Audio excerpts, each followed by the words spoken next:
نحمده ونصلي على رسوله الكريم اما بعد فاعوذ بالله من الشیطان الرجیم بسم اللہ الرحمن الرحیم۔ سبق نمبر 5 کے ساتھ حاضر ہیں۔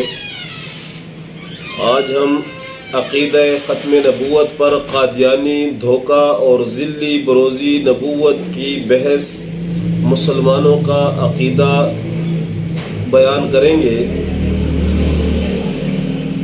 عقیدہ ختم نبوت صلی اللہ علیہ وسلم پر قادیانی دھوکہ اور ذلی بروزی نبوت کی بحث مسلمانوں کا عقیدہ یہ ہے کہ نبوت کی 2 قسمیں ہیں، نبی اور رسول۔ نبی اس کو کہتے ہیں جو پرانے نبی کی کتاب اور شریعت پر عمل کرے، رسول اس نبی کو کہتے ہیں جو نئی کتاب اور نئی شریعت لے کر آئے۔ کبھی کبھار قادیانی کہتے ہیں کہ نبی اور رسول کی جو تعریف آپ کرتے ہیں وہ درست نہیں۔ اس کا جواب یہ ہے کہ نبی اور رسول کا یہی فرق جو ہم بیان کرتے ہیں وہ مرزا غلام احمد قادیانی کے بیٹے مرزا بشیر احمد MA نے بھی لکھا ہے۔ ملاحظہ فرمائے، دنیا میں 1,24,000 نبی گزرے جن میں شریعت لانے والے رسول صرف 315 تھے۔ ختم نبوت کی حقیقت صفحہ نمبر 106۔ عقیدہ ختم نبوت پر ہمارا عقیدہ یہ ہے کہ نبیوں اور رسولوں کی تعداد حضور پاک صلی اللہ علیہ وسلم پر مکمل ہو چکی، اب تا قیامت کسی کو نبوت نہیں ملے گی، جبکہ قادیانی نبوت کی 3 اقسام مانتے ہیں: تشریعی نبوت، غیر تشریعی نبوت اور ذلی نبوت۔ تشریعی نبوت، قادیانی کہتے ہیں کہ نئی شریعت کے ساتھ جو نبوت ہے اس کو تشریعی نبوت کہتے ہیں۔ غیر تشریعی نبوت، قادیانی کہتے ہیں کہ بغیر شریعت کے جو نبوت ملتی ہے اس کو غیر تشریعی نبوت کہتے ہیں۔ ذلی نبوت، قادیانی کہتے ہیں کہ حضور پاک صلی اللہ علیہ وسلم کی اتباع سے جو نبوت ملتی ہے اس کو ذلی نبوت کہتے ہیں۔ قادیانیوں کا عقیدہ یہ ہے کہ تشریعی اور غیر تشریعی نبیوں کی تعداد تو حضور صلی اللہ علیہ وسلم کے تشریف لانے سے مکمل ہو چکی ہے، جبکہ ذلی نبوت کا دروازہ تا قیامت کھلا ہے۔ لیکن اس کے ساتھ ہی وہ یہ بھی کہتے ہیں کہ ذلی نبوت صرف مرزا قادیانی کو ملی ہے۔ کلمۃ الفصل صفحہ نمبر 112۔ قادیانیوں سے ایک سوال: دعویٰ جب خاص ہو تو دلیل بھی خاص ہوتی ہے۔ آپ قادیانیوں نے نبوت کی تیسری قسم یعنی ذلی نبوت کو ایک مستقل نبوت قرار دیا۔ ہمارا قادیانیوں سے سوال یہ ہے کہ سب سے پہلے تو ہمیں قرآن اور حدیث سے وہ دلائل بتائیں جن سے پتہ چلے کہ شریعت والی نبوت بھی بند ہے اور بغیر شریعت کی نبوت بھی بند ہے، اور سب سے آخر میں ہمیں قرآن اور حدیث سے وہ دلائل بتائیں جہاں لکھا ہو کہ شریعت اور بغیر شریعت کے نبوت کے دروازہ تو بند ہے لیکن ذلی نبوت کا دروازہ کھلا ہوا ہے۔ قیامت تو آ سکتی ہے لیکن قادیانی قیامت کی صبح تک کوئی قرآن کی آیت یا کوئی ایک حدیث بھی ایسی پیش نہیں کر سکتے جہاں یہ لکھا ہو کہ حضور صلی اللہ علیہ وسلم کے آنے سے شریعت والے اور بغیر شریعت والے نبیوں کی تعداد تو مکمل ہو چکی ہے لیکن ذلی نبی تا قیامت آ سکتے ہیں۔ قادیانی قیامت تک اپنی من گھڑت دعویٰ پر دلیل نہیں پیش کر سکتے۔ ذلی نبوت، قادیانی کہتے ہیں کہ ذل سائے کو کہتے ہیں، اور مرزا قادیانی نے حضور پاک صلی اللہ علیہ وسلم کی اتنی کامل اتباع کی کہ مرزا قادیانی نعوذ باللہ حضور پاک صلی اللہ علیہ وسلم کا ذل بن گیا اور ذلی نبی بن گیا۔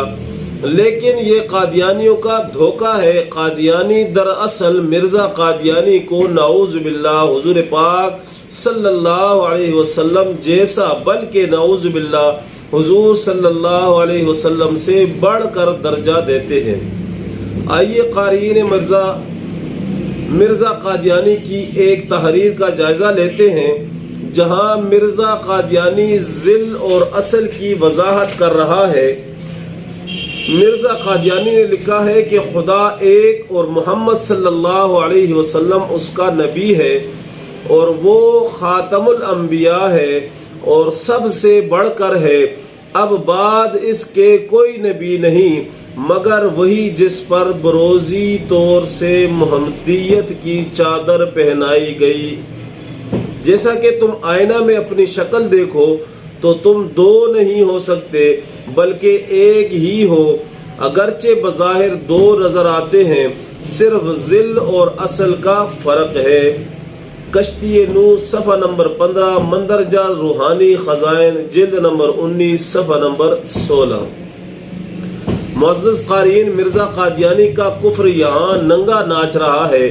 مرزا قادیانی کا یہ کہنا کہ میں ذلی طور پر محمد ہوں، اس کا مطلب ہے کہ نعوذ باللہ اگر آئینے میں حضور پاک صلی اللہ علیہ وسلم کو دیکھا جائے تو وہ مرزا قادیانی نظر آئیں گے، اور جو مرزا قادیانی آئینے میں نظر آ رہا ہے وہ مرزا قادیانی نہیں بلکہ نعوذ باللہ من ذالک حضور صلی اللہ علیہ وسلم ہے۔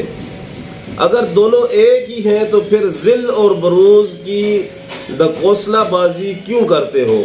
یہ تو صرف لوگوں کو دھوکہ دیتے ہیں اور کچھ نہیں۔ اب مرزا قادیانی کے ذل اور بروز کے فلسفے کو مرزا قادیانی کی ہی تحریرات سے باطل ثابت کرتے ہیں۔ مرزا قادیانی نے لکھا ہے کہ نقطہ محمدیہ ایسا ہی ذل الوحیت ہے، ذل الالوہیت کی وجہ سے مرتبہ الہیہ سے اس کو ایسی ہی مشابہت ہے جیسے آئینے کے عکس کو اپنی اصل سے ہوتی ہے، اور امہات صفات الہیہ یعنی حیات، علم، ارادہ، قدرت، سمع، بصر، کلام مع اپنے جمیع فروغ کے اتم و اکمل طور پر اس حضرت صلی اللہ علیہ وسلم میں انعکاس پذیر ہے۔ سرمہ چشم آریہ صفحہ نمبر 224، مندرجہ روحانی خزائن جلد نمبر 2 صفحہ نمبر 224۔ مرزا قادیانی نے لکھا ہے کہ حضرت عمر رضی اللہ تعالیٰ عنہ کا وجود ذلی طور پر گویا جناب صلی اللہ علیہ وسلم کا ہی وجود تھا۔ صفحہ نمبر 14 265، ایام الصلح صفحہ نمبر 35، مندرجہ روحانی خزائن جلد نمبر 3۔ مرزا قادیانی نے لکھا ہے کہ خلیفہ در اصل رسول کا ذل ہوتا ہے، شہادت القرآن صفحہ نمبر 57۔ مرزا قادیانی کے اگر ذل اور بروز کے فلسفے کو تسلیم کر لیں تو پھر حضور پاک صلی اللہ علیہ وسلم کو بھی خدا تسلیم کرنا پڑے گا، اور حضرت عمر رضی اللہ تعالیٰ عنہ اور تمام خلفائے راشدین کو رسول تسلیم کرنا پڑے گا۔ کیا کوئی قادیانی ایسا ایمان رکھتا ہے کہ حضور پاک صلی اللہ علیہ وسلم خدا ہیں اور حضرت عمر رضی اللہ تعالیٰ عنہ اور تمام خلفائے راشدین رسول ہیں؟ اگر مرزا قادیانی کے فلسفے کے مطابق حضور پاک صلی اللہ علیہ وسلم خدا کے ذل ہو کر بھی خدا نہیں ہو سکتے، اور حضرت عمر اور دیگر خلفاء رسول اللہ صلی اللہ علیہ وسلم کے ذل ہو کر بھی رسول نہیں ہو سکتے، تو مرزا قادیانی کیسے نبی اور رسول ہو سکتا ہے؟